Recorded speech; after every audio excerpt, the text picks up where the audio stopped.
அண்ணா, தமிழக முதலமைச்சர் திரு ஐயா ஸ்டாலின் அவர்கள், நீங்களே சொல்லுங்க, மத அரசியல் செய்யறது யாரு? நாங்க கிடையாது. கிறிஸ்துமஸுக்கும் வாழ்த்து, ஈதுக்கும் வாழ்த்து, தீபாவளிக்கும் வாழ்த்து. கிறிஸ்துமஸுக்கு சர்ச்சில் பாரத பிரதமர் நரேந்திர மோடி ஐயா இருக்காங்க, ஈதுக்கு வாழ்த்து சொல்றாங்க, தீபாவளியை கொண்டாடுறாங்க. அவர் மத அரசியல் செய்யறாரா? இல்ல தீபாவளிக்கு வாழ்த்து சொல்ல மாட்டேன், கிறிஸ்துமஸுக்கு ஆளா போவேன், ஈதுக்கு ஆளா போவேன் சொல்றவங்க மத அரசியல் செய்யறாங்களா? தமிழக மக்கள் வெட்ட வெளிச்சமாக பார்த்து விட்டார்கள். இன்னைக்கு பாருங்க, கன்னியாகுமரியில் எப்பொழுதும் கூட இந்த அரண்மனை கிறிஸ்துமஸ் விழா நடப்பது சகஜம். எப்பொழுதும் தமிழகத்தினுடைய முதலமைச்சர் திரு மு க ஸ்டாலின் அவர்களே இதற்கு முன்பு நடந்த விழாவில் பங்கேற்றிருக்கிறாங்க. இந்த ஆண்டு திமுக போகல. ஏன் போகல? டிவிகேவை கூப்பிட்டுருக்கிறீங்க, தமிழக வெற்றி கழகத்தை கூப்பிட்டுருக்கிறீங்க அரண்மனை கிறிஸ்துமஸ் பெருவிழாவுக்கு, அதனால் நாங்கள் வரமாட்டோம்னு அவங்க ரெண்டேத்துக்குள்ள கிறிஸ்துமஸ் விழாவில் யாரு கேக்கு சாப்பிடுவாங்கன்னு டிவிகேவுக்கும் டிஎம்கேக்கும் சண்டை.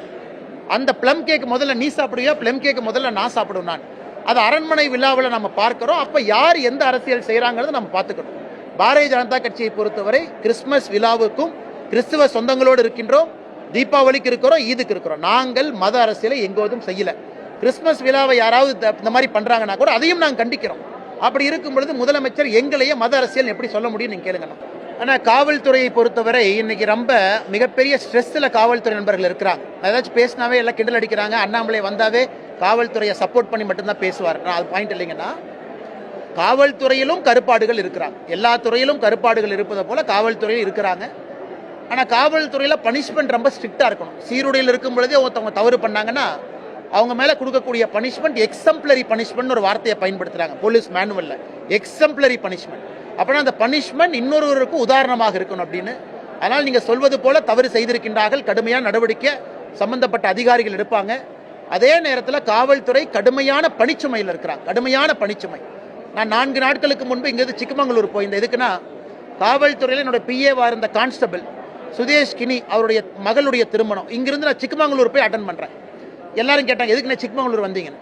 நான் சொன்னேன், எங்கோடு காவல்துறையில் கான்ஸ்டபிளாக பணிபுரிஞ்சவர், இன்னைக்கு அவருடைய பொண்ணுனுடைய திருமணம், அப்படி மட்டும்தான் என்னால் கௌரவப்படுத்த முடியும், வேற எப்படி என்னால் கௌரவப்படுத்த முடியாது.